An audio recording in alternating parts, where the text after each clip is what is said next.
And we are live. Welcome to the RedBlue Pod 121. How are you, Gray? Doing pretty good. A little under the weather, and just had to replace a water heater out of the blue over the weekend. But other than that, things are just dandy. How you doing, Multi? Doing great. I'm excited about this week and next Friday as well. What about you, Super Bowl? How are you? Doing okay. I'm recovering from a cold, but I'm mostly over it. That's just a question of when. Um, Yeah. I must congrat the panel. Last week episode is the most viewed episode of the podcast, and it's the second most viewed stream on my channel, like ever. So good job, guys. Hmm. I don't think I would have pulled off 300 views like that because now it sits at 300 views. That's more than my channel. Um, so Nice. I guess YouTube pushed it Congrats to very you, well. sir. You're the reason, Multi. I don't know. I don't think so, but hey, I will take it. I will take it if I can. Um, Well, it was my second episode, so I figured maybe Maybe after it's my super first, bold. yeah, after my first episode, word of mouth spread, and everybody wanted to listen to The I new think this. that's the guy only explanation. Yeah, it Yeah, makes sense. everybody wanted to listen to my fascinating insights on stuff. and someone showed up backstage. We must welcome the new guy. Hi, how Hi, are you? I'm fine, and you? I'm doing great. Welcome to the podcast. Um, I'm glad to be here. I will try my best to follow you. you have the charisma. I told you when we first talked offline, and I cannot wait to hear your takes about Django and Looper. So I guess now it's the perfect moment for the intro. Not funny. Shut up. Shut up. Shut up. Shut up. Shut up. Shut up. Not funny. Okay, well, I must start by asking Gray, why Looper? So I'm lazy, and I was doing a podcast with Cole and Austin, and they made me choose a director and then talk about all of their films. They had to have a minimum of 5 films. And when I Googled it, it's like, hey, Ryan Johnson has 5 films. So while I'm not the biggest Ryan Johnson fan, I think this is my favorite movie that he's done. So that's why I put it on the list. And then I'd be interested in your take on it, Multi. But I don't know. I kind of have a thing for sci-fi and kind of time travel. So yeah, this was kind of up my alley. And for some reason, it seems it cut above a lot of Ryan Johnson's other films. But yeah, since I had to watch this, I figured might as well include it in that list of movies I sent to you. And then you chose to pair it with a much better film. But good times. I will be honest. I heard about Django Unchained and I didn't see it, and I was like, it's the same year as Looper, and you gave me a great list that I like, but I was like, there are like two movies I don't know how I should match them, and that was like RoboCop and Looper. So I was like, oh, what do I do with this? So I looked into the 2012 movies, and I was like, oh, Django Unchained. I heard about that movie. I didn't see it. Let's add it to the Oh, roster. how And did you not see it? It seemed like such an event, but maybe it was just my personal bubble. back Hold then, I wasn't much of a cinephile. That's my only excuse. I was seeing sometimes movies here and there, like the big release, the big Marvel, or the big DC, or the Planet of the Ape. That was more like 2017, I believe. But anyway, you know where I'm getting at with this. I wasn't that much of a cinephile, and I will say that I'm more of a cinephile because of the podcast we are doing right now, and because of Cole. 2 years ago, I wasn't like that. Um, anyway, Django Unchained, same year as Looper. So yeah, that's the reason.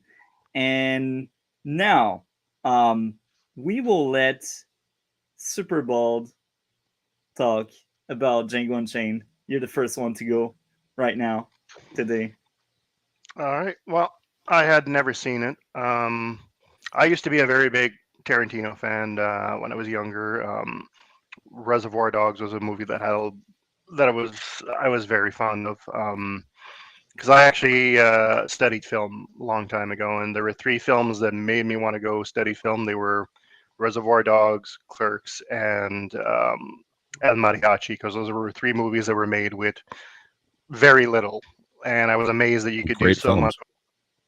Yeah, I was amazed that you could do so much with so little. And out of the three, though, Clerks was the one that had the biggest impact on me, just because of the whole story of how Kevin Smith made it and all that. But Reservoir Dogs was definitely one of them.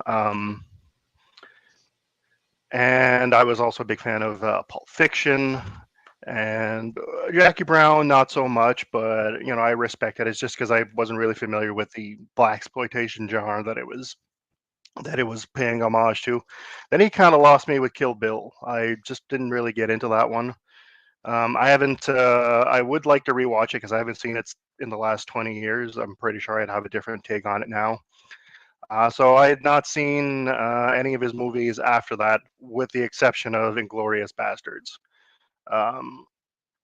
But I was quite impressed with Django Unchained. It is almost 3 hours long, but it never felt like it was dragging. And I'm a big fan of spaghetti westerns. The Good, the Bad, and the Ugly is one of my favorite movies. So I did see the obvious homage there to spaghetti westerns. It's a very well done film. Great casting, great performances. However, I do have my qualms with it. This obviously was a very controversial movie, as Tarantino movies tend to be, and because of the subject matter too, slavery. I mean, that's a very, very contentious subject, obviously. Like Spike Lee was very critical of this movie. He felt, and I understand him, he felt very offended that he would turn the subject of slavery into a spaghetti western. One thing that kind of irked me was the extensive use of the N-word. Yeah.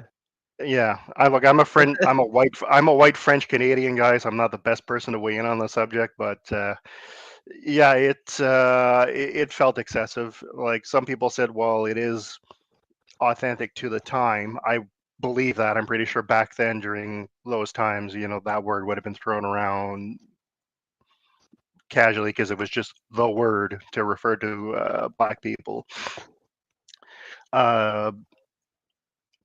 But yeah, that did irk me, and I think a lot of the criticisms regarding the treatment of race and the treatment of the subject of slavery of this movie are quite valid. Other than that, though, Christoph Waltz I thought was amazing. I loved him in this movie. He was amazing. All the performances were really good. Leonardo DiCaprio. Typically, typical for Tarantino, there's a lot of cameos of like old actors. There was one actor who didn't write down his name, but he was I believe Spanish actor who starred in a movie called Django in the 70s. Jonah Hill had a cameo. So did Tom Wopat, who played Luke Duke on the Dukes of Hazzards.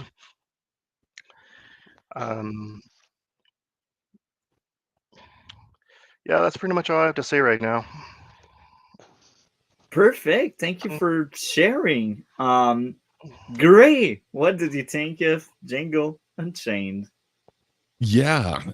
So yeah, I apologize. I wasn't meaning to throw some strays your way, Super Bald. I just wanted to give Malty some crap that he hadn't seen it, but I guess I was living in my own bubble. But I just assumed everybody had seen this.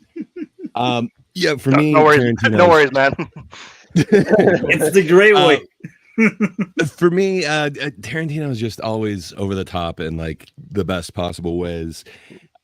Except for his acting. He is one of the worst actors I've He's not a good actor. He's not good. Especially in this movie, and for some reason he had a really bad Australian accent. Yeah. Yeah. One thing, like, okay, so this bad actor, he's not doing great. Let's throw an accent at him. It's the worst.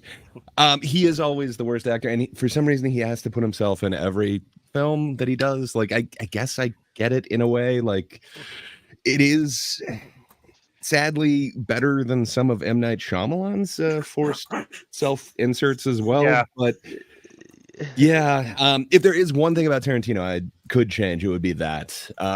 So I've had kind of a different experience with Tarantino over the years. My favorite Tarantino of all times is Jackie Brown, and that film is just, it's so beautiful to me. Like everything about it, the soundtrack, visuals, like just everything. And then the fact that he's again like bringing Pam Grier back to actually get this like amazing second shot at this. Well, that's one thing he is good at, Jackie. as reviving careers. Like he did that for John Travolta with Pulp Fiction, because he was very much in a slump at the time. For sure. And that is awesome. And like you mentioned, he's got a whole bunch of guys from the Westerns in here as well. And it is really awesome. I would not change one actor in this except for Tarantino himself. I think if we just omit him, much better movie. But still, I absolutely love Tarantino. And then I got super into him because, well, Jackie Brown really got me into him. But I was into so I do love his first two. But man, Jackie Brown just like resonated with me. And then when Kill Bills came out, I got what he was trying to do, and he was just doing these homages to the genres, but he's paying homage to every single part of it. And I guess that's what I love about Django. Really, it is like Tarantino's version of a Western, which is somewhat the ultimate Western, with a lot of like the landscape and long shots. You can get like Ford or Hughes type of Western. But man, when he gets to the action, you really get that Leone, the spaghetti Western. Just he really seems to grab the best parts of all these different Westerns and kind of mash them into one. And I totally hear you with, the amount of N-words that are said in this is off-putting. But I don't know, what is the goal? Is it to somewhat accurately depict what was going on, or is it to like clean it up and make it, palatable? You can only see it 3 times. You see, that to me seems like you're trying to clean up and make it palatable, where it's like, no, this is uncomfortable. Like, this is horrible. This is something that should not be like taken lightly. And that's why I really dig the way that he did this. For me, it's a lot more effective than what he did with, say, like Inglourious Bastards with like World War II. But I really do dig where he kind of went with this. And having kind of known Django a little bit from the other iterations of it, just his take on it is just, I absolutely love it. Just every performance is just over the top. I can't give Jamie Foxx and Christoph Waltz enough props, really. Just the way that they have these amazing arcs for the characters, and just it is so almost perfect. Django is almost the second lead, and it really is Schultz who's the hero in this. But man, it's not what I would have anticipated, and it's not what I expected going into it. Apparently, he had a whole bunch of changes that had to happen during it. At one point, he had now I'm forgetting who it was initially, and then he had Kurt Russell in it, and then Kurt Russell walked because everything was taking so long. And originally, also Jonah Hill's character was supposed to be quite a bigger role. At one point, he was supposed to be like a plantation owner's son who inherited Broomhilda, and then he was the one who kind of brought Broomhilda to Candy. That whole thing got scrapped because he couldn't get it. He was pre-booked to film with something else, so they just brought him in as like, I think they bill him as like Baghead number 2 or something. But man, the fact that so much of this was changed on the fly and it still works so, I don't know, powerfully for me. Just everything about this is just amazing. I think the fact that he went to Now I'm forgetting his name, but it was Sergio Leone's guy who did all the soundtracks to those spaghetti westerns. Like it comes off as authentic. And then the other, contemporary music choices, he's always great with finding music that seems to fit the vibe that he's going for. I got to be honest, Western isn't generally where I'd think, okay, I need a rap track in here. But man, True. it really kind of works, and especially when the one that's used is Jamie Foxx, and now I'm forgetting who he did the collab with. But man, it really seems to kind of work for me on so many different levels. And then the visuals, just he really has a way of he doesn't always work with the same cinematographer, but the way that he's able to kind of get his idea across to them, just man, it is really beautiful. I really do see the Ford influences in a lot of the way that the landscape is shown, the really wide shots just showing the vastness and the emptiness. But man, when it gets to the action, just it is the right amount of Leone. It is just the right amount of spaghetti western for me. For me, this hits on like every cylinder, and I love the brutality of it. I love just how ugly every part of this is. That is part of history, and I think you got to show just how horrible it is. I think we do ourselves a disservice if we're kind of sugarcoating it, but maybe that's me. Even this, I'm sure, is very sugarcoated and very cinematic versus how brutal it really would have been. But yeah, I really like this interpretation of Django, and I'm really excited that I think it's still in production, but supposedly there is a non-Tarantino sequel to this that would be Django and Zorro. So if that's the case, I'm looking forward to that mashup. But yeah, That we'll sounds not necessary. it sounds so necessary. I don't know if you are familiar with Django, but it's quite an ongoing series. The original was. So there's information, and there's a comic book of Django and Zorro that is quite good. So it would be an adaptation of that. But Multi, what did Okay. you think of Django? This being your first experience, sir. I enjoyed it. And usually when it's 3 hour long, I'm like, man, this is a chore to get through. But this one, I liked it. From start to finish, I was hooked. That was a very good movie for me, with great music. And the characters were just enjoyable. Like, especially the lead. He talks his way through pretty much everything, and it's fascinating in such a violent world where most of the things he get into it just talks and it's solved.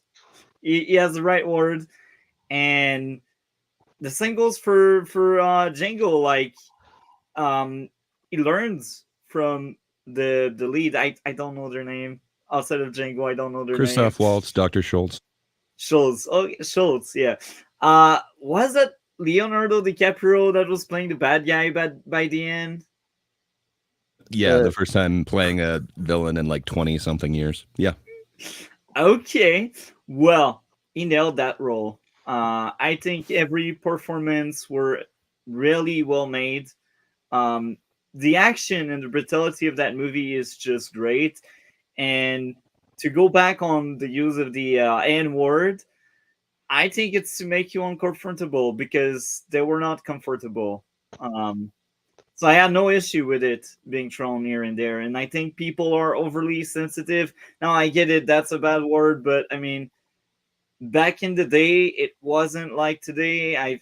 I'd say back in the day, they were even more racist because obviously we had what was going on. I don't know if I can really point that out without being not YouTube friendly, but I mean, we no longer have people working for free for us. Time changed. But yeah, I think that movie is really good, and I don't think I've seen any other Tarantino one. I've heard about Tarantino movies, but I think that's actually my first Tarantino movie. This is the only Tarantino movie you've ever seen. Did you realize what actor was Tarantino in this? No, who was that? The one with the worst Australian accent who ends up blowing up with the dynamite. That was Tarantino himself. Yeah, Oh, really? Okay. yeah. It's a small role, but it's the style of Tarantino to do that in this movie. In the movie, he does. I think I actually had seen Pulp Fiction many years ago, but I'm not quite sure. Was that Tarantino as well? Yeah. Yeah, so I think that might be the second Tarantino movie because I did see Pulp Fiction, but it's been like 10 years, 15 years, so I can't even remember that movie. But Django Yeah. Unchained was really fun. I thought the humor was great, and people could aim in that movie. I like it, and it made sense when they missed. It made sense. You're Uh-huh. talking the over the top. Look, that was my second time seeing that film, and I'm like, look, cinematography is good in the film, but I'm gonna say it's very like he pulled in a lot of really big people for that film, but look, it gave me the. It's like he wanted to actually make a better Pulp Fiction. That wanted it wasn't like. Eventually, to the point to me, it's not that I'm weird that violence turns me off. It's just when violence has to progress the plot, you need it, you use it as a plot device purely. That's when it starts to get weird. Because it's not like as the movie drags out, it's good cinematography, decent building. But eventually, towards that part, when you get towards the mansion, I feel to me it gets a weaker film because it's like, But it's a western. why don't man. you? Like, Why how don't do you you have a just? western without violence? And Dimension was very needed. I mean, it's needed. It's the goal. It's the quest. They want Yeah, the I girl, and the know, girl is but the that doesn't Dimension. feel like So you could have done it better. Like how I would have said it. I think Miss Sparkles. I watched it with her. She had the same reaction I did. I'm like, why don't you just take Broomhilda, then come back and shoot everybody and blow up the mansion? So you didn't understand the arc of Schultz then. Both characters go on an arc. He said he's sorry, and he has one more shot. He could have also taken out the dude with the shotgun. Instead, he uses that time to apologize to Django. and It makes sense if you watch that character's arc. It's not just Django learning; it's also Schultz. and I think Scholes tried to be more of a pacifist than solving everything with guns, but he realized he could not do Really? that. In that case, he could not like put aside his hatred. Yeah. Are you going to forget that the fact of what now one thing that does annoy me in the film is how look, he goes over it does annoy me after a bit in the film. I want you to understand. Apparently, Django just gets to the point that he can, with iron sights, shoot someone 150, 200 yards away in an open field. Well, Now, I don't know Well, the if dude you who could do it taught him. Like there is a like the training idea. montage with Scholes, but Scholes shows it's possible. they trained. Shoals for also that, yeah. does it weirdly enough too, but it's like if you know the guns, you're like, this is after a while because I would say he does take the violence to a level like it just becomes that gore fest, even though it's a good action flick. Yes, some are good. You gotta understand from the perspective. I highly doubt one bullet's just gonna penetrate because, like, what is it? The fight in the mansion, right? Yeah. Okay, bullets are penetrating through bodies left and right from revolvers. Yeah. You're gonna pick up a body and use it as a shield. Well, What do you want? You want the Django to die? I Yeah. think Like, the I'm body the would work first one better that than the chest nitpick- of drawers. Like he I'm- also hides behind one plank of wood. So I don't know, man. I'm the first one that complained about people not being able to aim, but I feel like they were able to escape that in that movie. I think it kind of made sense. Like if you can Some of it, yes, but like my whole thing, right? Realistically, let's say he was like it's not like I'm used to a Western style. Like what was the other Western that Tarantino did after this or later on? The Hateful Eight, maybe. Hateful Eight. Like it's Yeah, it's the weird. Hateful Eight, which originally started as a sequel. It was supposed to be Django who was leading that into the snow. It's a very similar start to his script that he did for Django 2. But yeah, it became its own thing.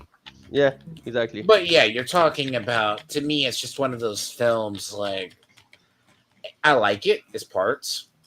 It's not that, like, Schultz is, most of it's very well acted, and if you are familiar with a lot of actors, even in cameos, like, there's a lot of cameos in there, like Jonah Hill, like Goggins is in it. Like, these were people, like, I guess they go, Tarantino just brought them in, even if they're there, and it makes it interesting. Well, because with Sparkles, he's got a cast that he goes to, but Goggins is more than a cameo. He's a featured one. There are like certain cameos though, like Zoe Bell. You don't even get to see her. She's the female like hunter or whatever that you never get to see her face. But is she she's the one from Death Proof. She's the stunt person who rides the hood of the car. Yeah.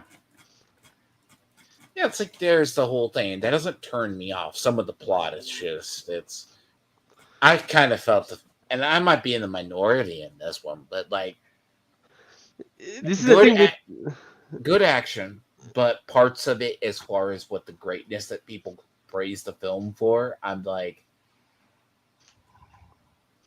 you're there, plot's a little bit weak, and you just take advantage of tropes too much. Yeah. It's a Western though. It's all tropes, man. And then violence is inherent to it. But I think we all kind of spoke over our new friend. Yeah, we can let him talk now. So I will mute you temporarily, Dlord. So you can go ahead. Sorry, he did cut you off. What did you wanted to say? Oh, I want to say that Tarantino has a unique style. So much people like it, but some people not like. That it's normal to some people not like that style of movie because he's over the top with all his concept. So for Django, I like this movie for what it is. Is a over the top western with a unique character and in this is art. So Tarantino creates something unique with this style of western, like he does with the Unglorious Bastard. He do a unique war movie, and he do the same with the Western Air. So it's why I like this movie. It's a unique western. You never seen like this movie, this like a western otherwise, and it's the style of Tarantino in this movie. But I understand why some people not like this movie or Tarantino himself. I'm not a big fan of Tarantino. I see pretty much all this filmography except Jackie Brown and Death Proof. But for all this movie, I like that style, unique in the cinema.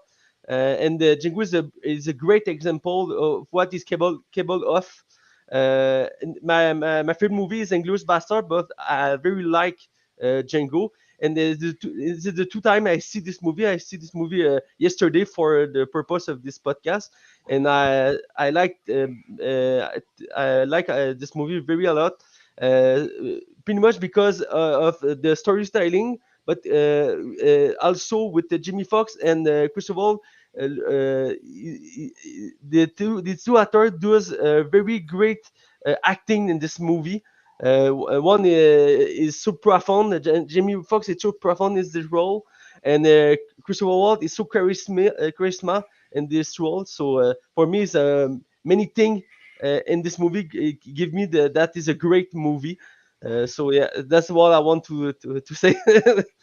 Okay, well, that's a great start. Thank you for sharing. Now, to get back to what I was saying before we before Dlord talked and Mathieu talked, I only had one issue with that movie, the pacing issue. Now, as much as I like the movie for a 3-hour movie, I felt like really early on in the movie they could have cut the start of the start credit scene runtime, or place the credits by the end. The sequence itself wasn't fully needed.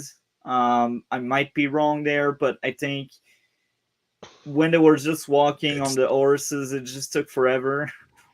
It's so genre specific though, and it's like his homage to what a lot of these were. Not necessary, no, but man, it really shows like his whole breadth of knowledge of like the entire like Western genre. A lot of I appreciate it as a fan of Westerns. Yeah, a lot of spaghetti westerns, or just movies in general from that time. Like the credits at the beginning were much longer than in more modern movies. Yeah. What do you think about that, Dlord? No, I was gonna say that's why I said I didn't mind. Normally, as I said, I would have an issue with the pacing, like in something like it. But then I realized he's copying some genres of the older westerns, which have that longer intro. Now, I will say, right, I think Gray mentioned something about it. I thought, like, most of the music was, like, not saying passable or done for good, but, like, there's one scene, and I think Miss Sparkles has an issue with it as well. It's like, why would you go towards the scene with, like, the rap happened? Like, I'm sure you remember the one I'm talking about. That's when he actually took agency. But like, yeah, it's like the agent people took some parts, and I'm like, that's a weird tone setting to do.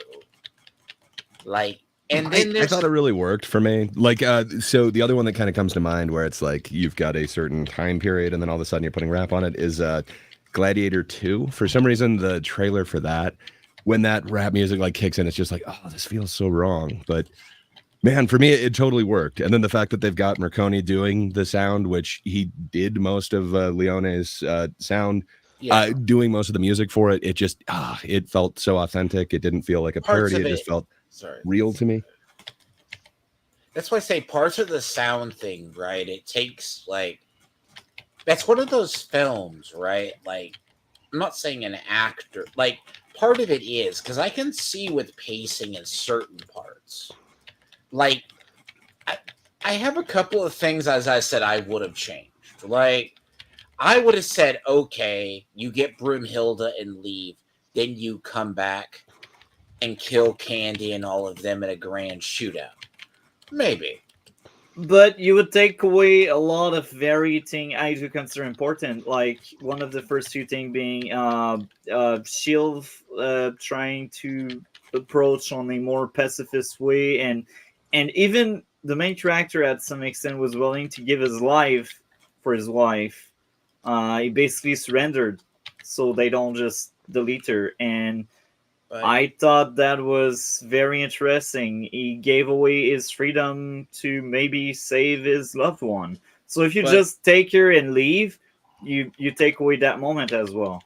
So there's also you'd also lose the growth of Schultz if you take that away. Right? Yeah. Correct me if I'm wrong. In the beginning he could have walked away, but after everything that he saw, where he had to watch two men beat each other to death in front of him. He watched the dogs actually eat a man in front of them. He's seen all these things and he just can't put it aside anymore. He can't just walk away. And that's why when he has two shots in his little Derringer, he could have shot the man with the shotgun, but instead he uses that time to apologize to Django that he couldn't help himself. I think you'd miss his entire arc if you switch that part out. Yeah. Also the part too, like you say, he's a pacifist, right? Or he's a murderer. Because doesn't he earlier in the film as well? But he doesn't end that way. He doesn't end. Doesn't he also, correct me if I'm wrong, doesn't he just, when he first sees like the sheriff or he sees people, he just is gunning people down left? He wasn't a pacifist. That's what I'm telling you, Dlord. He wasn't a pacifist, and his character arc was trying to become one, but he realized he could not, and that's why he just bang the bad guy. That's why he was shooting people left and right. No, do you understand what I'm trying to say? Yes. He wasn't a pacifist. At the end of the movie, he wanted to be one, but he realized he could not be one. That's what I get. I'm saying, but it's a weird thing. Like when he's taking the one guy training him to shoot, right? he's basically doing the whole thing of he shoots the guy just down. Now, But that's what he was, and he Yeah. wanted to change, but he realized he could not change. okay. Do you understand? Because I feel I like you're kind of missing the point I'm trying to convey. Am I right or am I crazy, guys? I think don't you were know. right about that. It's not illogical to this character to sacrifice himself to at this moment. Sure, we can argue, debate about that, but Argue. argue things. But Argue. I argue. Sorry, my English is not that great as you guys, but I try my best. No, that's great, man. It will improve. I can tell it will improve. Thanks, but I think the arc of the character is good, but I understand why it's not clear for everybody because tend to not develop, not give much of information about all what is happening in the story, but and in my eyes, I think it's great with this arc. But yeah, maybe the end, the end. I searched my word. I think the end is it can be better, but what it has what it give us is great as it is. I'm not sure if I'm clear about that, but No, that was really clear, man. I get Okay. it. You're right. Thanks. And yeah, the next few things I will say is outside of that intro that lasted for a bit too long for me. There's a few things I really enjoyed that I didn't really mention. The main character caring for Django was well shown until like you can tell through their exchange throughout the movie that Shoal start really to care a lot about Django, and this is why he takes on that mission. It's more than just a bounty; it's Django goal that he wants to help out on, and I think that was amazing growth because he was very cold in his approach about everything, and now he's more about you know what, you gotta go. I will help you out. That was kind of cool. And him apologizing at the very end was also very good. And I thought the guy's loyalty to Leonardo backfiring on Django and Shoal was well introduced, well made. I think that uh, final act in the mansion was probably one of the best part of the movie.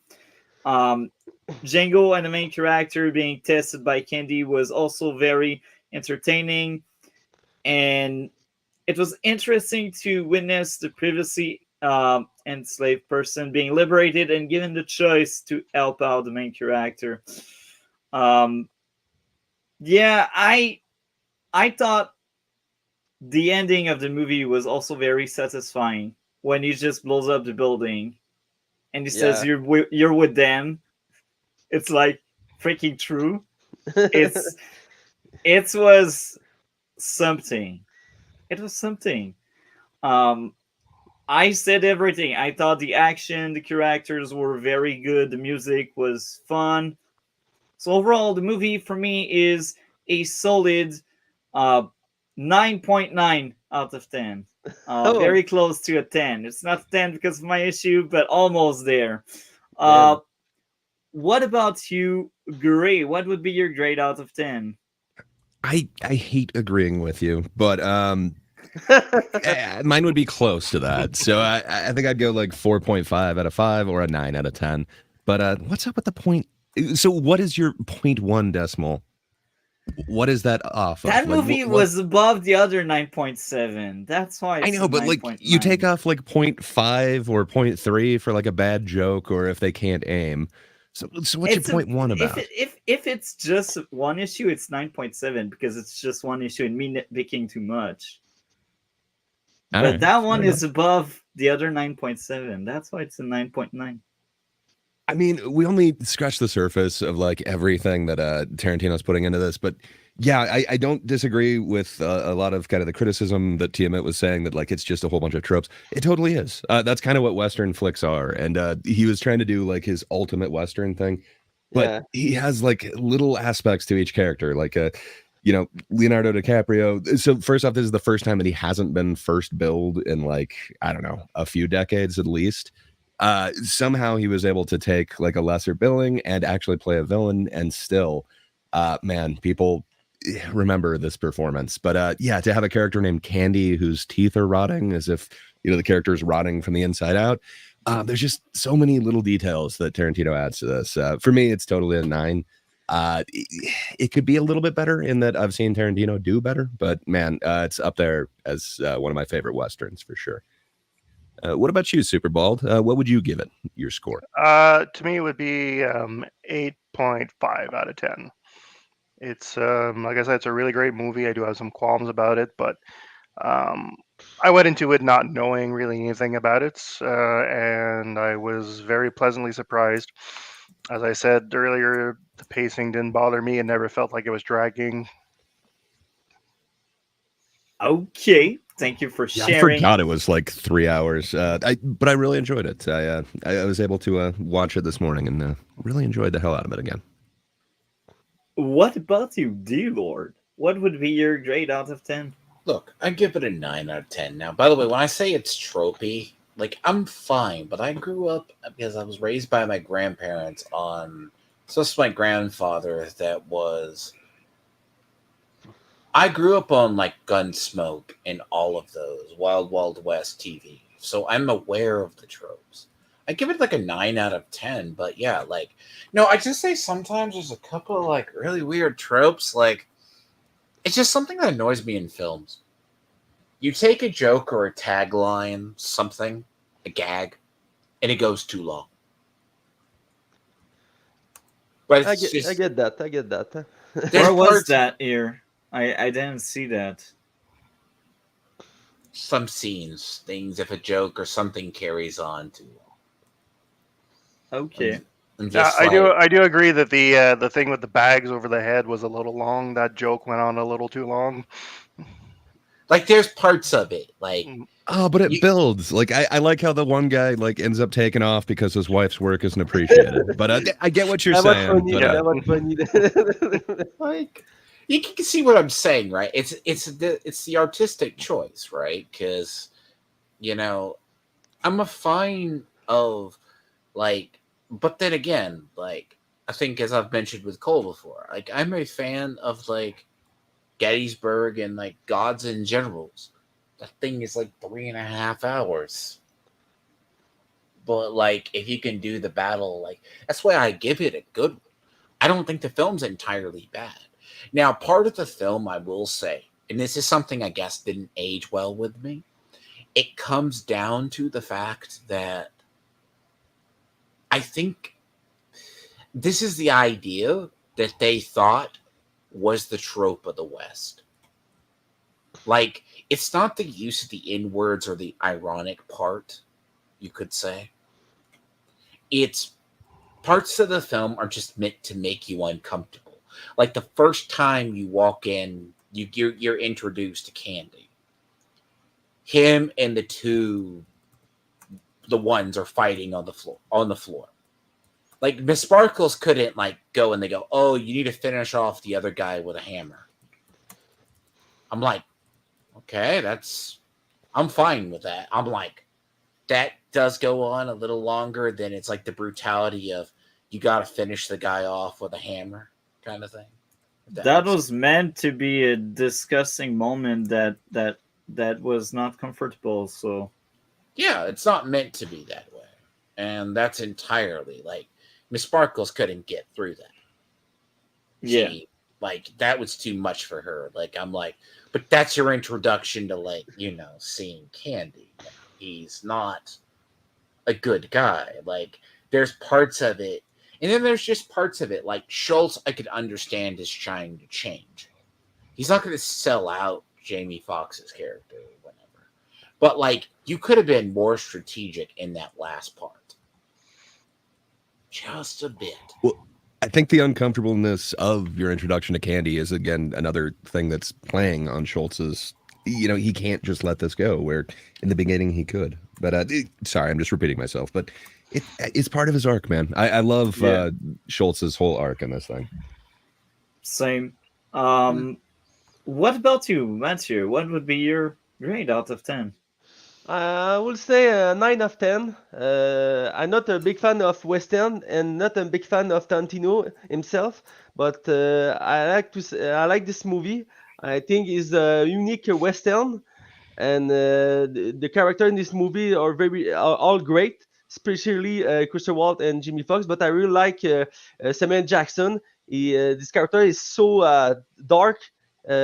He play a black brother.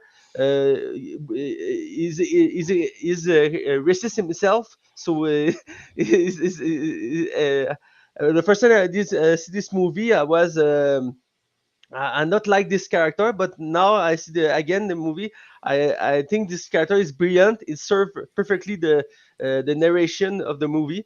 So for me, it's a very great 9 of 10. But it's not my favorite movie about Tarantino. It's Inglourious Bastard. But Tarantino is a unique style of movie, and for that you need to see all this movie for that. Perfect. Thank you for sharing. Now, I guess it's time to talk about Looper.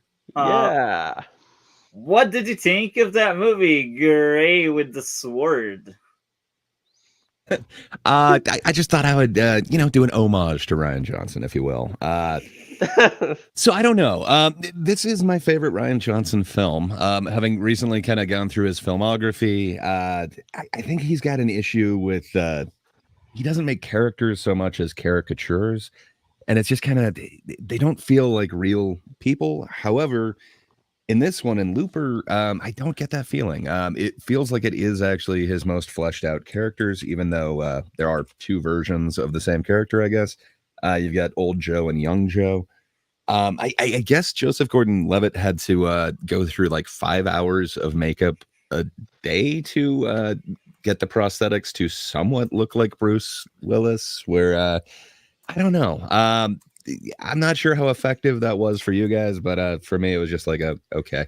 I don't know if it was worth 5 hours of makeup work a day to achieve that. I think I would have just bought it if it's like, okay, this character will be that character. Fine. Too long in the chair. Well, I don't know. He wasn't really complaining, but I don't know. I like Joseph Gordon-Levitt's performance. He does have some kind of Bruce Willis mannerisms without just being like a impression of Bruce Willis, if you will. I thought his performance was pretty good, and I kind of dig the whole idea of this whole Looper situation. I even kind of dig like the whole blunderbuss thing. I guess it's weird, but fair enough. But there's some amazing performances in this. Usually I absolutely hate kid actors, but the kid was pretty decent for me in this one. There's a couple times where I didn't quite believe the kid was screaming, but for the most part, it didn't take me out like every time I see a child actor. But man, I dug Joseph Gordon-Levitt, Bruce Willis, and Emily Blunt's performances. There's some fun ones kind of peppered throughout. Paul Dano has like a very small role. That's an interesting concept too, where I guess they'd be torturing somebody in the future or in the past so that his... Now I can't remember exactly what it is, but sorry. They were torturing him in the past so that his future self would lose limbs. That to me was kind of interesting. I don't know exactly how that quite works out. It seems like, if you lost a limb in the past, you wouldn't have made it to the exact same spot you're at in that moment. But I don't know. It was a fun visual, but there's little things like that seem to really get me out of it. And there's some over the top kind of, what is it, the ESP, or no, I can't remember exactly what they kept calling it, but I don't know. Some of that seemed a little over the top to me, but TK for telekinetic. thank you, telekinetic. That's what it was. Can I say on the whole thing, like, Sure. he really did not want to play with a time travel, like with a Terminator style, because it would make sense if you were going to kind of catch the guy or make the guy disappear, right? You would torture him, but because he is actually connected to the guy in the future, that it's going to catch up through the time. I forget what paradox it's called, but it's kind of not a grandfather paradox. Do you go and kill your grandfather? Would you not be born? Kind of thing. I was also bothered by time travel in that movie. Like, they're going to, like, inherently there's going to be some sort of issue with it. Like, there's going to be some sort of dilemma of some kind, which is why a lot of them do kind of like. Well, it's the case of pretty thing. Every time travel movie ever that there's causality issues with the way they treat time travel. I think it's inevitable. Well, there are a few cases I'd say they get away with it. I have two example. Well, more one. The other one is half of one, but the one I was talking about was Legion, the Legion TV show. I don't know if you guys have seen it, but I haven't. Me too. So I will share a bit about that without spoiling anything. But that movie, it's a TV show. Sorry, that TV show introduced the idea of multiverse, and when they changed something when they time travel, they basically erase that timeline. Yeah, so, that's kind of a trope that's in a lot of the time travel ones. I think there was a show called Future Man that also had a similar thing like that. Did you guys like the idea of 12 monkeys? And then the 12 monkeys TV show? Even then, so I never watched the TV show. I do remember the Bruce Willis movie as well. That one was decent. I've definitely heard some paradox issues with that one as well. I think anytime you deal with time travel, somebody's going to come up with some sort of issue, like a paradox in it. It's just not going to be. Yeah. There's going to be an issue with the actual like plot, and I guess that's the whole thing with this one. You know, you can't kill someone in the future, so you've got to send them back to the past. It kind of makes sense in a way, but still, it is one of those premises you do have to kind of buy into. Yes. So for me, as far as like time travel goes, I'm willing to accept this one. It kind of works for me. So let me say on the whole thing, what makes Terminator really wonky is eventually Skynet gets to the point. It realizes humans are the problem. So you does the point Skynet. And I've heard this before because I was like looking up something just refresh after I resaw Looper. I was like, would someone see in the time travel trope? Or do you make something happen of Skynet basically gets around to it invents itself? Does that not screw up everything? Something had to create it, something too. And in time travel, the concept would be very weird anyways. Do you do something weird like very interesting, like most people, those who've seen Star Trek The Next Generation, one of the final episodes is like the final episode with like all good things. Q takes him to the beginning of existence. And all Q would go, all I gotta do is mess with this pool of primordial things right here. And I would cease humans from being born. But I don't do it. Yeah, but even that would have an issue. Could you do that if you...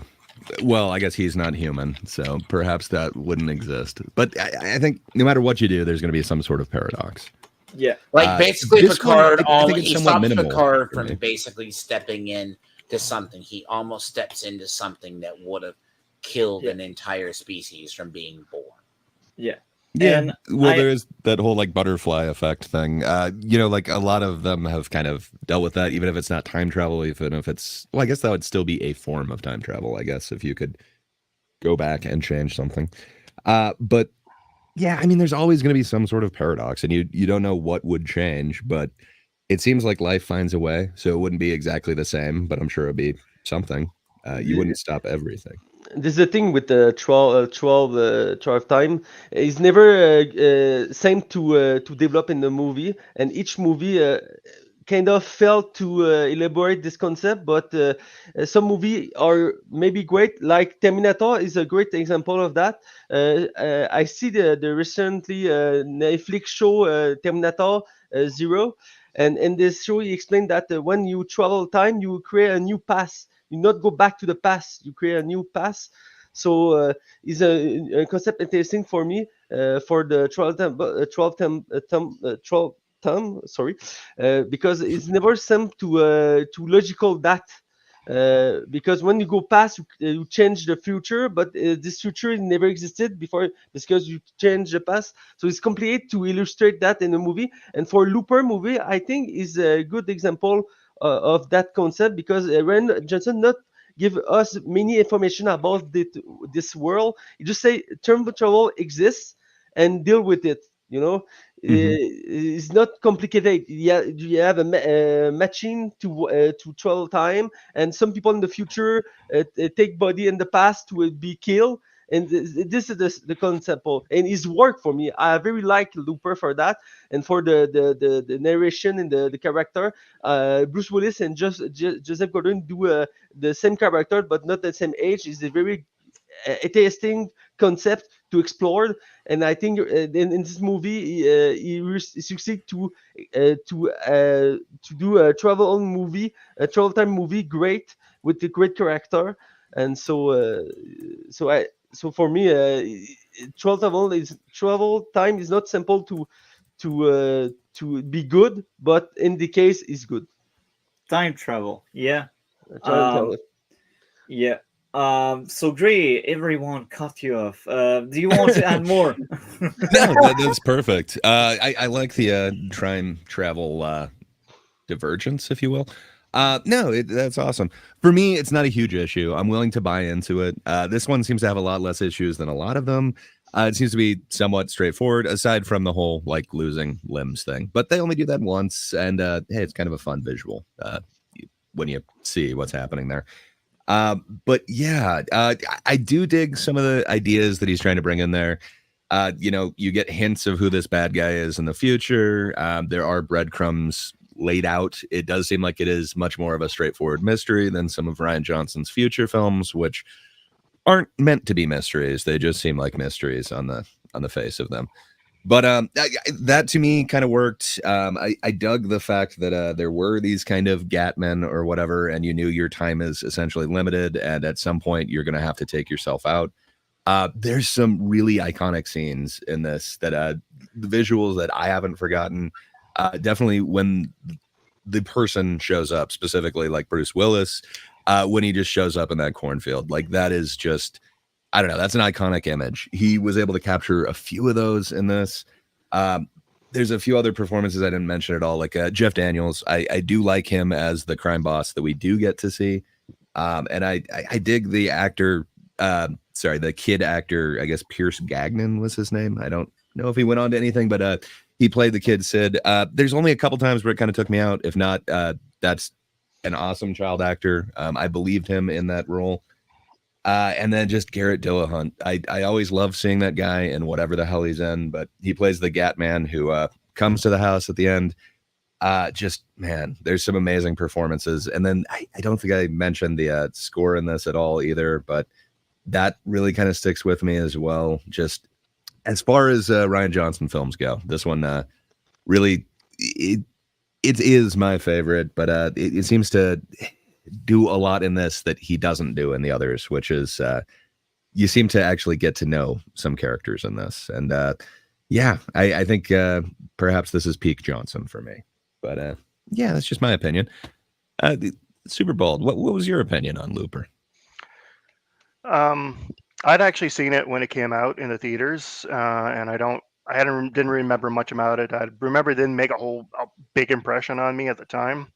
I was a bit dismayed to realize that was 12 years ago. So I rewatched it, and I liked it. With the It's time not travel, though, like obviously, like I've said and you've said that you will always have paradoxes if you try to think about it too hard, yeah. and causality issues. But I think they did do an interesting thing here with it, like especially with Bruce Willis' character, where his past memories update sort of in real time as the events of his past change. I thought that was really a good way to tackle that, because otherwise he would just remember everything, and that would create huge plot holes.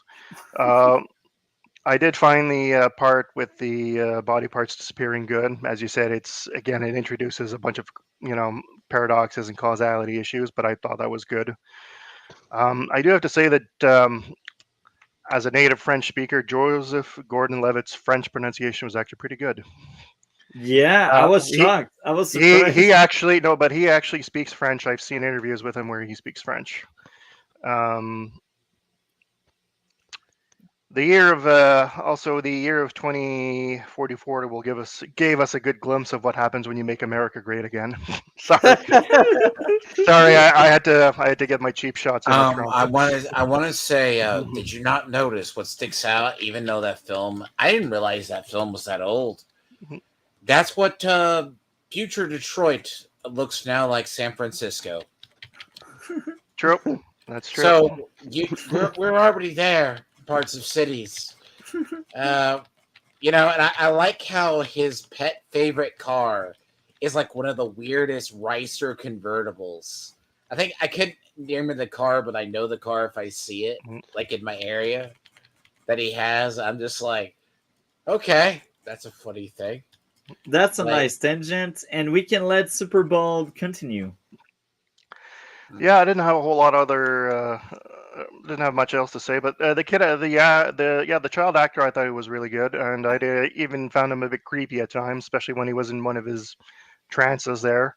Um, like Grace said, oftentimes kid actors can be kind of cringy, but no, he was actually quite good. And Joseph Gordon-Levitt gave a good performance. I don't think the prosthetics were all that necessary or convincing to make him look like Bruce Willis. But I could buy that, these were the same character. If this movie had been made today, they would probably have done that. Bruce Willis probably would have played both of them, and they would have done that de-aging crap that doesn't look very convincing. But Probably. no, I thought that aspect of it didn't really bother me. He could have just looked the way he normally does without the prosthetics, and I would have bought it. So that's pretty much all I have to say about it. Okay, so I guess now we will let the dragon talk. It's the dragon turn now. Dlord. fine. No, I think the film is fine. Like, I think it's a minor issue to say. Like, I think it's just weird. Bruce Willis is the character of him, Bruce Willis, and the other guy, even though they don't look alike. You could have gone out of the way to make him look better than he did. Like, but in different times, right? It's actually one of the films I was thinking back. I'm like, it's actually the child actor is good because now it felt too like they don't really explain who the Rainmaker really is. Like it leaves the mystery above. Like it's a good like story, like the idea, what would it be? Because parts of the cities are like broken down. Clearly, Yeah. it is a dystopian future. And it's just a chance if you do not scar like actors, the people realize, well, that's why he did. But it's like, and there's certain parts of the film that are just weird. Like maybe if they stick to the rule, like why didn't the guy's memories change faster because he was enjoying life on the farm? Maybe he found a way to resist it. But it's like the child, if he was going to become this world-class nuclear bomb, could be wrong, the idea he's going to become a world-class nuke. Because correct me if I'm wrong, what does the Rainmaker do really badly besides in loops? Is he the crime boss in the future, or is he just this world-ending bomb threat? Is that world-ending bomb threat, I think. I'm not sure if they ever actually spelled it out. I think they sort of left it up to us to assume. Yeah. And honestly, I'm not even sure what. Now that I think about it, I'm not even sure what would be bad about closing the loops, because I mean these people were assassins, so you're getting rid of assassins. Yeah, but he does seem to be the new boss. They insinuate, but yeah, we Yeah, don't I know. think I think He that's seems sort of to what be both. I think that's sort of what they want us to. They want us to. They're trying to lead us to believe that he's going to become sort of big world class criminal overlord. Yeah. And that's all I So have to say to it. Like, it's a good film. Like, it's that science fiction trope. It has a little bit of a Blade Runner feel to me. Logan's Run a little bit. It's not like the optimistic cyberpunk style future kind of thing that it's realistic, but like something clearly happened long before it. But it is that I did enjoy the film, but there's like certain parts of the film, but I'm like, I don't think the film was going to age well. Then I realized that I'm like, some parts actually are really good for practical effects. Like, they're not. back in the day, we had practical effects, something that no longer really exists. Sadly. Except if you're the fall guy. Anyway, do you want to add more, Dlord? I'm good. I am good. Okay, so I guess I will be next. So I really enjoyed that good action flick. I was very entertained by it. The actors were all solid, and I was surprised. Usually, I don't really uh, compliment or dunk on kid actors, but that one kind of did the job very well. Um, I only had 3 issues with the entire movie, and the shootout inside the apartment. The people after the lead didn't know how to aim, so that was really early. It was crazy. They were like 4 or 5 guys, and nobody could freaking hit the main character. It's like, no, it's not believable. Like, too many cook in the kitchen, and nobody can cook correctly. It's like, no. Well, in their defense, it is a blunderbuss, so it's not really meant to aim. It's just you generally aim it in a direction. But fair enough. There were a few guys with pistols, but those guys should have been able to aim. They should have earned that. More people wasting bullet in the firefight at the restaurant. That was like, oh. I think at that point that was a parody. Like, so many firefight were like nobody get injured or deleted. No, not believable. My third and last issue is with the time travel. The movie created a paradox with its ending. If the lead doesn't live, then the old lead doesn't live either. If the old lead doesn't live, if the old lead doesn't live, he is not chased by the looper. If he is not chased by the other looper, the mother wouldn't be in the cornfield in the first place. Yeah, it's Maybe a I'm nitpicking variation on much. the grandfather paradox. Yeah. I mean, I didn't think it was believable. Like, no. Sorry, The but weird no. part is, right, if you see the end, like in the fight, the child gets grazed because there's the idea of if he deleted his younger self, shouldn't have changed all the events versus just the kid still has the graze wound from the bullet. That's true. I never thought about that, but that's true. Think That would about not. it. Me neither. That would not have happened either. Fact. Yeah, it's one of the reasons for time travel movies I try to not to think about it too hard. And yeah, these were my 3 issues. Early in the movie, I thought that was very enjoyable to see the main character giving up his future for his friend. That was kind of cool. You're like, oh yeah, that's a good friend. Like, he knew that if he helped out someone that was a target, the rest of the looper would go after him or something. That was cool. Um, again, I thought the action and the acting were really, really interesting and fun to witness and enjoy. The music was good. It was not Django Unchained, but it did the job. Um, I don't have a lot more to say, so I will let Mathieu go next. Well, in my mind, for what you said before, the thing with the ending, in my mind I see that the loop is broken now because the story is a big loop, and you understand with the end that this loop is again and again. So when he killed himself, he broke this loop, so he created a new future. So for me, it's not a bad thing, a bad concept here. It's a brilliant ending for me. When I first saw this movie back in the day, I think that, and now I think that the same.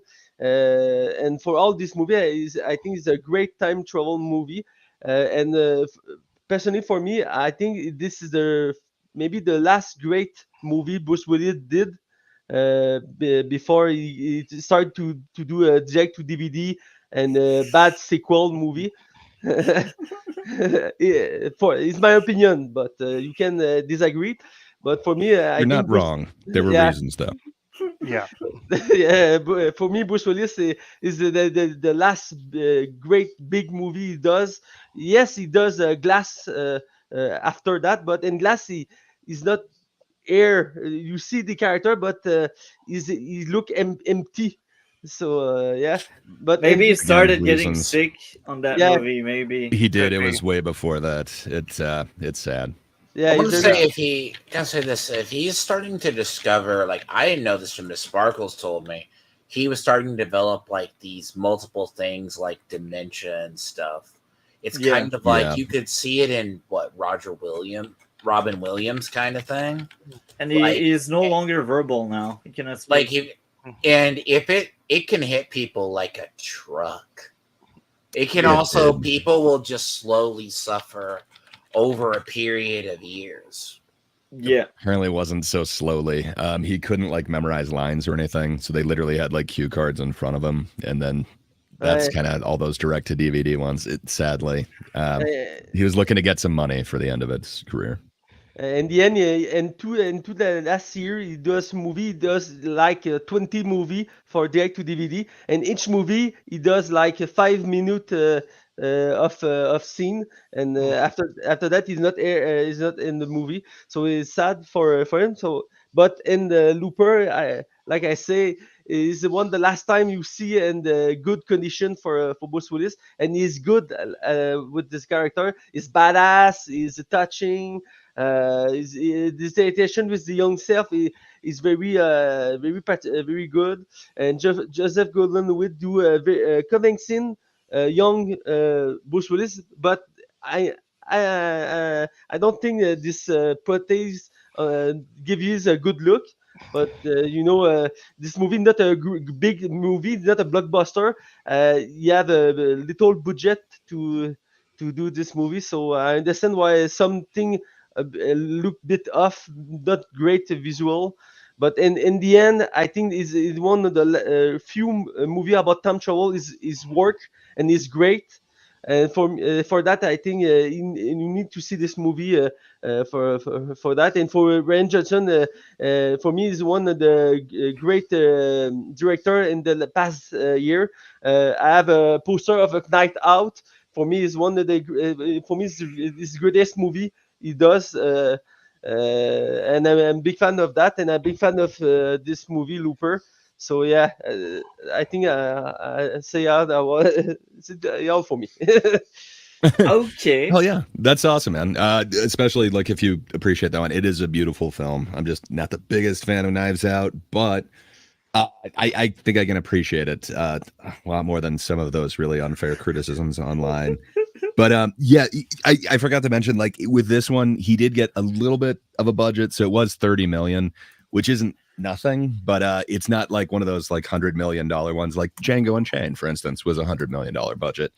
But Rian Johnson had just kind of come off of Brothers Bloom, and it had really tanked. Like he kind of thought this was going to be like his magnum opus, and he spent years kind of developing Brothers Bloom, and it just did nothing. And he kind of went back to the drawing board and like started from the basics for this one. So it does seem like he had something to prove with this one, and with this one, I feel like he did it for me. Yeah. So I guess this is the perfect moment to share our grade, except if someone would like to add one final thing about Looper before we share our grades.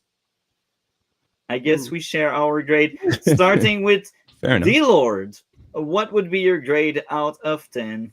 I give it actually pretty good. To me, it's that weird one. But then again, I like stranger science fiction films. So I give it like a 8 out of 10. Okay. What about you, Super Bold? I would give it 8 out of 10. I actually wasn't aware that it didn't have like a super big budget. So this actually, to me, would be a good example of a movie that can do a lot with not much. Because adversity breeds creativity, so that could be an example of this. Yeah, I would give it an 8, or maybe even go as far as 8.5. That's cool. What about you, Mathieu? I say it's a very great movie, and like Super Bowl say, with the budget he had, it's fascinating to all he capable to do with this movie. So for me, it's a 8.5 of the 10 for that. Okay. In my end, this is a well-deserved and solid 9 out of 10. Weaker than Django Unchained, but still very good and enjoyable. What about you, Guri? Yeah, I guess I'm gonna be the stick in the mud here. I don't dislike this film by any means. It is my favorite Rian Johnson one. I think I see it as like a 7.5. I don't know. Not bad, not I bad. think it's not my favorite time travel one, but it's up there. The paradoxes in this one, they're acceptable to me. If you're gonna buy the whole like limbs disappearing, yeah, I guess I could buy the whole he can take his loop out at the end like that. So I don't know, it kind of works for me. But yeah, I guess I'm a little bit lower than you guys. But I guess we average out to about 8, I would say. If not doing the exact math, but with multi being a little bit above, me being a little bit below, I think we'd end up somewhere in the 8s. Yeah, that's very fair enough. And now we move on to the some kind of outro. What did I'm wondering if you guys have seen any of the new release from last week? Nope. I see the Substance. Nice. Is a new horror movie, a body horror movie with Demi Moore and Margaret Qualley. I'm not a big fan about horror body horror movie, so I'm not. I like the movie, but not very great for me. The concept is nice. We follow an old actress. She lost this dream job and decide to use a special substance. I'm the only one here. Where's the bonfire? I use a substance to give a new young version if itself, and at this point the movie go with the body over jaw, and for me is not the great for the I not like very much that, but I see that is a great movie, but not for me. No. I feel you, man. We will talk about I it. love body horror, and all I can say is, man, it was just right up my alley. It's like Barbie meets Cronenberg. It's awesome. I love it. Yeah, good, Okay, that description makes me want to see it. it's a unique experience on cinema. I see that in full people, and some people laughing, some people are fear. So it's a good experience to see this movie, and the actors are phenomenal in this movie. Demi Moore and Margaret For sure. Qualley are phenomenal to see. Dennis Quaid too.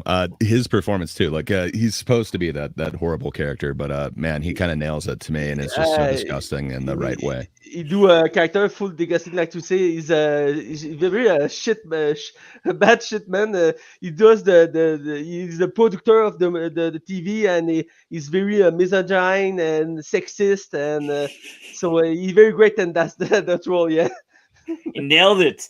But I was so disappointed. I expected a different man to come out here in Canada, because usually when guys are getting a new movie, we get it the same day. But here in Canada, we didn't get it. A You're just talking different about man. The Substance. Oh, No. Sorry. I was gonna say, because that one got a somewhat limited release, but A different man. ooh. He didn't come out here. I wanted to see that one. But apparently after a nightmare of a research, I realized we get the movie 1 week later, which is very odd and weird. So next Friday I will be able to see the movie I wanted to see last week, being A Cool. Different Man. Hopefully my intel was right. Outside of that, I also have seen The Substance. I plan on making a video covering The Substance, skincare, and if I get the release of A Different Man will be smashed up in that video as well. So great. Based on what I've heard, you also have seen The Substance. Oh yeah. I love it, but I was a huge fan of Barbie. So that's weird to say. Outside of that, I've also seen Never Let Go. Overall, the movie was good, but Yeah, the ending ruined everything. saw that one too. It's really polarizing. The ending, I expected more, but again, we talked about really good kid actors. I think both the kids in that one were awesome. Yeah, I'm with you on that. I've also seen Transformer 1, and I was kind of shocked that was good. I was like, that movie will be bad. Any thoughts on that, Dlord? Transformer 1. I not see that movie, Dlord? but for me, Transformer Dlord what did you want to say, Mathieu? I just want to say that Transformer is just a movie for to sell products, so it's never good for all movie does for that, but it's a good entertainment to see, you know. And the fourth movie I've seen this weekend was amazing. I liked it so much, and it's my fourth favorite movie this year, right underneath Strange Darling, and that was Wolves. Highly recommend. If you have not seen Wolf with George Clooney and Brad Pitt, go see that one. I plan on covering it with other trailers. That was something.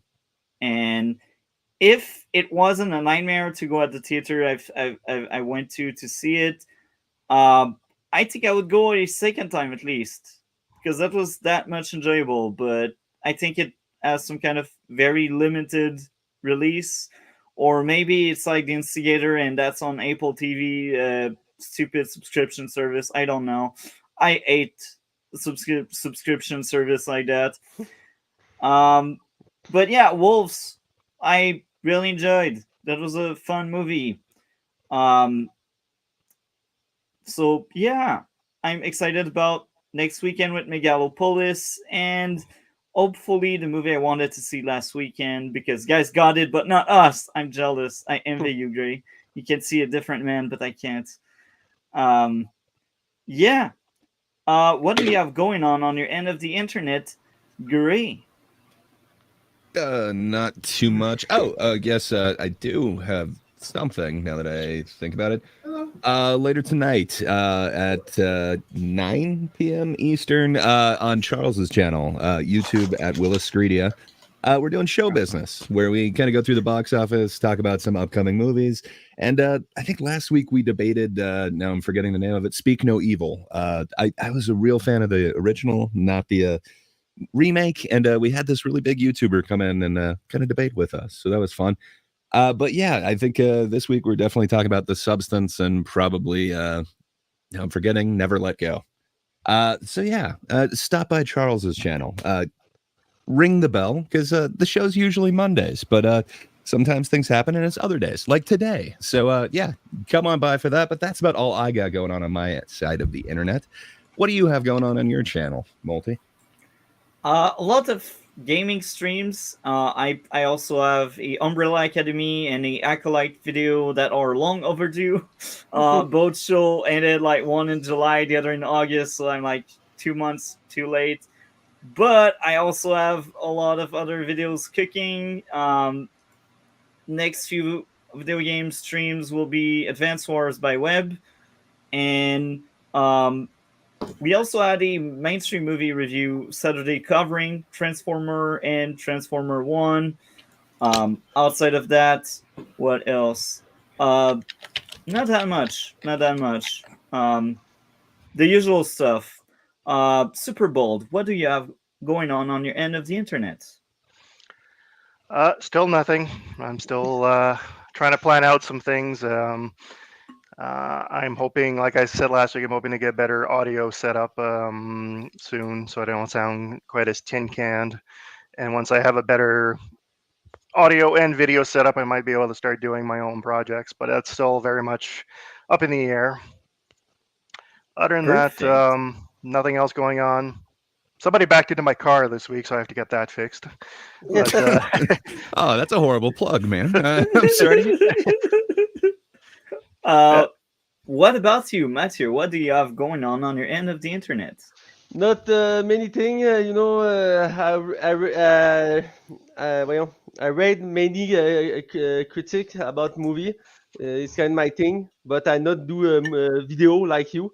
I do that in the past, but it's new for me to do that, especially in English. But about that, I just read many critics in French, so not for your audience. But I have a simple life. I watch movie, TV show, and I write about it. So yeah. That's Hey, amazing. that's one more than us. We don't write about it. That's right. Except on Letterboxd, but even there, I just copy paste my notes. Dlord, what do you have going on your end of the internet? I just have some game streams. There's a couple of releases, not really releases, but new seasonal stuff for 1.2 for ZZZ, and I have a debate coming up with a progressive Australian who claims to be a conservative. It's That going to sounds be. amazing. It's going. Yeah, to he sounds be- correct for some reason. What do you mean? It was only up until recently I thought all Australians were mostly based in some form or fashion that I met him. And other than that, I have, what is it, next week? If Grey wants to join me, it would be Diablo 4's release. And we're going to have, Multi hasn't teased it, and I'm sure Grey promised to see it too, is we're going to do a review of Meganopolis. Yeah. I don't know when exactly we will be doing that, but that's on my watch list because I made you watch Transformer 1 for Saturday, so... And surprisingly, Transformers 1...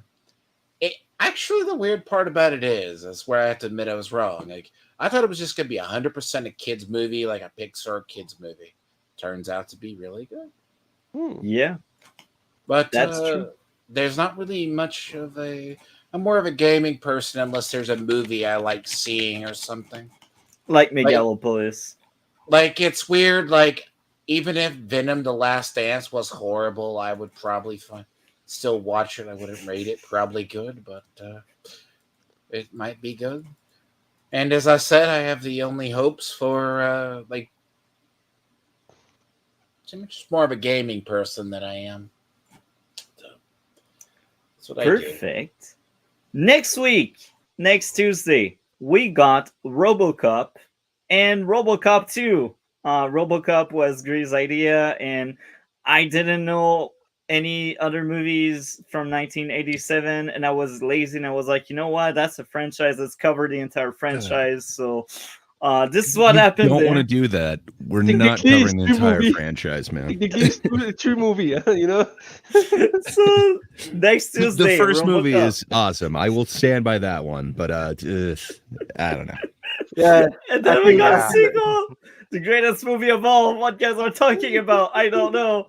Spoiler for next week. Anyway, Yeah, and also I teased something else I forgot to mention. I fell by accident into a TikTok like YouTuber. She is a woman that has weird takes on masculinity and femininity, and that was uh, awful to get through with Dlord. And I will get through that with Miss Sparkle. That will be hilarious. That was cancer, I swear. I You know cannot what? wait to upload that. I want to say I actually made her watch that last night because it's like I can get her to watch horrible things. She didn't kind of perfectly like. It's interesting when you have a woman's perspective echo a little bit what we said, but a little bit different because we didn't stop at every 3 minutes because if you try to address her stupidity, it's that bad. She puts things, but And Miss Sparkle didn't believe me when I told her it was an accident. It just was it is suggested an to me, accident. and after reading the title, I was like, "This is brain rot. I need to cover this."